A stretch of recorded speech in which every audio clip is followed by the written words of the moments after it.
निमेषादश्चाष्टो चकाष्टा त्रिसंतु कला त्रिसंत कला मुहूर्त स्यादो रत्रम तु तावता। इस श्लोक के अनुसार 18 निमेष एक काष्ठा के बराबर होती है, 30 काष्ठाओं एक कला के बराबर होती है, 30 कलाओं का एक मुहूर्त होता है और 30 मुहूर्तों के मेल से एक दिन और रात बनते हैं। और इस 30 मुहूर्तों का सबसे चमत्कारिक मुहूर्त ब्रह्म मुहूर्त, चमत्कारिक पल या फिर अमृत बेला को माना गया है। सूर्योदय के ठीक 1 घंटा 36 मिनट पहले का वह रहस्यमय और चमत्कारिक समय, जिसे अगर आपने इस्तेमाल करना सीख गए तो कुछ ही समय में अपने जीवन में आए ऐसे ऐसे बदलाव को देखेंगे जिसे देख आप खुद दंग हो जाओगे। यहाँ तक कि मनुष्य स्मृति में महर्षि मनु ने भी कहा है कि ब्रह्म मुहूर्त में उठकर हमें ध्यान यानी कि मेडिटेशन और वेदों का अध्ययन करना चाहिए। अगर इतने बड़े महर्षि इतने कठिन वेदों का अध्ययन करने के लिए ब्रह्म मुहूर्त का समय को बताया गया है तो इसके पीछे कोई बड़ा कारण जरूर रहा होगा। जैसे कि आपने देखा कि पूरे दिन और रात मिलाकर 30 मुहूर्त होते हैं। रुद्र, अहि, मित्र, पित्र, वसु, वरा, विश्वी देवा, विधि, सतामुखी, पुरुहता, वाहिनी, नक्तनकारा,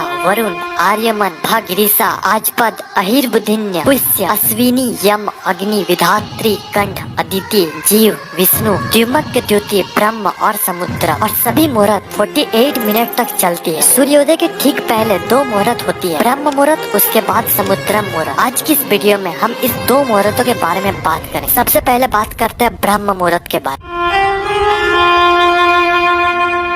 ब्रह्म मुहूर्त यानी कि ब्रह्मांड का समय या फिर ब्रह्मा का समय। इस समय पूरे यूनिवर्स में ऐसे रहस्यमय और चमत्कारिक शक्ति फैली होती है जिसे आप अपने तरीके से यूज करके इस पूरे ब्रह्मांड से कुछ भी पा सकते हो। कई लोग इतने में ही मोटिवेट होकर प्लानिंग बना लेते कि कल से ब्रह्म मुहूर्त में उठना है, लेकिन मैं बता दूं कि ये जितना आपके लिए अच्छा है उतना ही खतरनाक भी हो सकता है। इसके बारे में हम आगे बात करेंगे। सूर्योदय के ठीक 96 मिनट पहले ब्रह्म मुहूर्त की स्टार्टिंग होती है। ऐसे तो ब्रह्म मुहूर्त 4 बजे से लेकर 6 बजे तक चलती है, लेकिन अगर आपको इसका एग्जैक्ट टाइम कैलकुलेट करना है तो आपको कोई सा भी सर्च इंजन ओपन कर लेना है और सर्च करना है sunrise time in your location. For an example मैं सर्च करता हूँ सनराइज टाइम इन गुवाहाटी। ये हो गया सनराइज का टाइम। इससे आपको 96 मिनट सब्ट्रैक्ट कर देना है तो जो टाइम आएगा वही ब्रह्म मुहूर्त के स्टार्टिंग का टाइम है। और ये टाइम से लेकर अगले 48 मिनट तक ब्रह्म मुहूर्त का ही समय होता है। ये तो हो गया ब्रह्म मुहूर्त की कब स्टार्टिंग और एंडिंग होती है। अब हम जानते हैं कि ऐसा कौन सा चीज है जो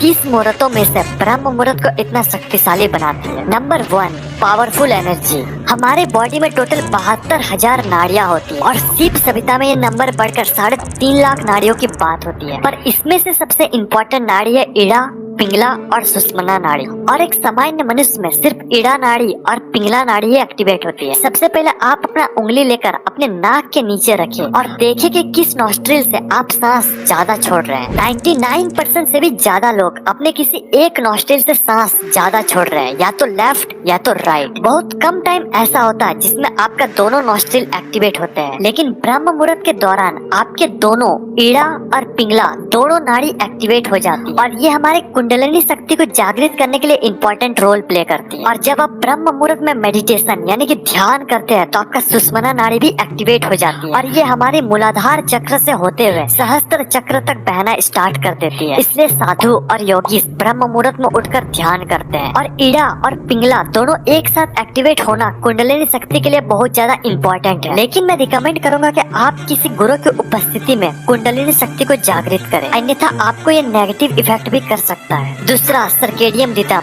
हमारे ये पूरे पृथ्वी और हमारा शरीर पंच महाभूत के मेल से बने हैं, आकाश, वायु, जल, अग्नि और पृथ्वी। और इन्हीं 5 तत्वों के मेल से हमारे बॉडी के 3 मुख्य दोषों का निर्माण होता है, जिसे त्रिदोषा भी कहते हैं, वात, पित्त और कफ। और इन तीनों दोषों में सबसे इम्पोर्टेंट दोष है वात दोष। इसलिए हमारे बॉडी में अगर वात दोष असंतुलित हो जाता है तो हमें किसी काम में कॉन्सेंट्रेटेड या फिर फोकस नहीं कर पाते। हमें एंजाइटी, डर, लोनलीनेस फील करते हैं। अकॉर्डिंग टू द आयुर्वेदा हमारे बॉडी में सुबह 2 बजे से लेकर 6 बजे तक वात दोष का लेवल सबसे ज्यादा होती है। इसलिए इस समय हमारे क्रिएटिविटी, कंसंट्रेशन और फोकस करने की एबिलिटी सबसे ज्यादा होती है। इसलिए हमें इस समय पर ज्यादा से ज्यादा क्रिएटिव वर्क करना चाहिए और इससे हमारा वात दोष का बैलेंस बना रहता है। Number 3, law of attraction. जिस तरीके से हम और हमारा ब्रेन एक दूसरे से इंटरकनेक्टेड है, उसी तरह से हम और हमारे ब्रह्मांड एक दूसरे से जुड़े हुए हैं। अगर आप प्रकृति के नियम के अकॉर्डिंग चलोगे तो ये ब्रह्मांड आपको वो हर एक चीज देगी जो आप चाहोगे। अगर आप ब्रह्म मुहूर्त के समय अपने कोई भी थॉट या फिर विचार ब्रह्मांड को दोगे तो ये ब्रह्मांड उस थॉट को रियल लाइफ में मैनिफेस्ट करने में उतना ही कम समय लेगा। आप ही सोचोगे अगर आपको पॉइंट ए से पॉइंट बी तक जाना है जिसमें बहुत ज्यादा ट्रैफिक है, आप पहुंचोगे तो जरूर पर बहुत लेट से। वहीं अगर आपको पॉइंट सी से पॉइंट डी तक जाना है जिसमें कम ट्रैफिक है तो आप बहुत जल्दी पहुंच जाओगे। ठीक इसी तरह ब्रह्म मुहूर्त के समय सब लोग सोए हुए होते हैं और इस समय ब्रह्मांड में ना के बराबर विचार होती है। अगर आप ब्रह्म मुहूर्त में उठकर अपना कोई भी थॉट या फिर विचार इस ब्रह्मांड तक पहुंचाओगे तो ये ब्रह्मांड आपको रियल लाइफ में उस थॉट को उतने ही जल्दी लाएगी। इसके अलावा भी बहुत सारे ऐसे चीज है जो इस 48 मिनट के मुहूर्त को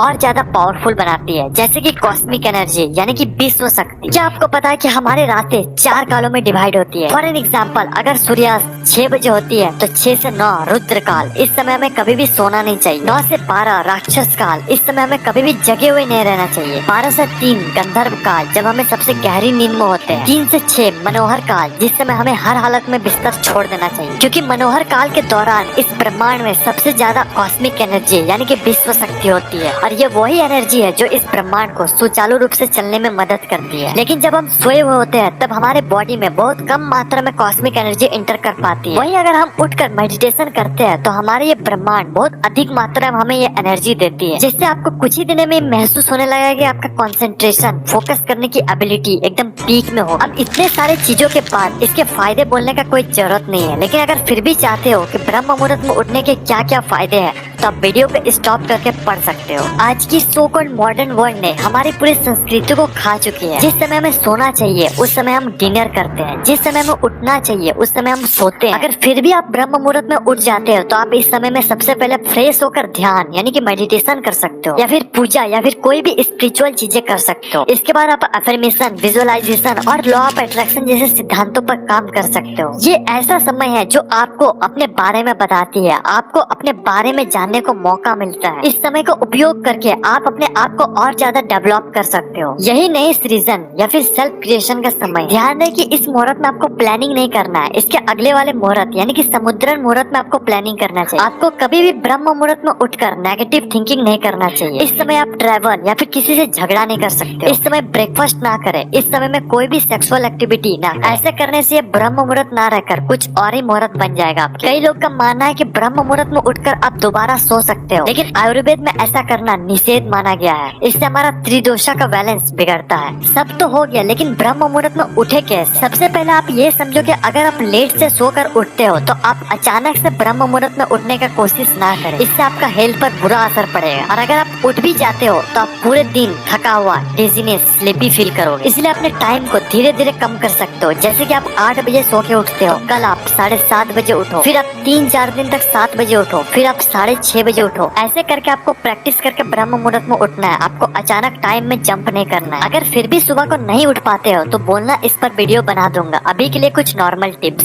सबसे पहले जब आप सोने जाते हो तो आपने एक चीज नोटिस किया होगा कि जब आप सोते हो तो आपके ब्रेन में कुछ ना कुछ इमेजेस चलती रहती है। आप कहाँ गए थे, आप क्या किए पूरे दिन में, ये चलती रहती है और आपके ब्रेन में कुछ बड़बड़ करती रहती है। किससे बात करता पता नहीं, पर आपका ब्रेन हमेशा बोलते रहता है। अगर आप इस इंटरनल म्यूजिक यानी कि बड़बड़ाने को बंद कर देते हो तो आप 5 मिनट के अंदर सो जाओगे। दूसरा, डेली आपको 9 से 10 बजे के बीच सो जाना है। तीसरा, सोने के 2 घंटा पहले डिनर कर लो। चौथा, सारा इलेक्ट्रॉनिक गैजेट्स हटा दो। पांचवा, स्क्रीन टाइम को कम करो। छठा, पूरे दिन में कम से कम चीज कंज्यूम करो। सातवां, सोने के पहले मेडिटेशन करके सो जाओ। आज के लिए बस इतना ही, फिर मिलते हैं अगले वीडियो में। ब्राह्मी मुहूर्तम उत्तिष्ठते स्वास्थ्य रक्षार्थम आयुषा तात्रा सर्वथा संख्यार्थम सर्मेक्षा मधुसूदनम। अर्थात जो लोग भी बीमारियों से मुक्त एक उत्तम स्वस्थ चाहते हैं उसे ब्रह्म मुहूर्त में अवश्य उठना चाहिए। आयुर्वेदा।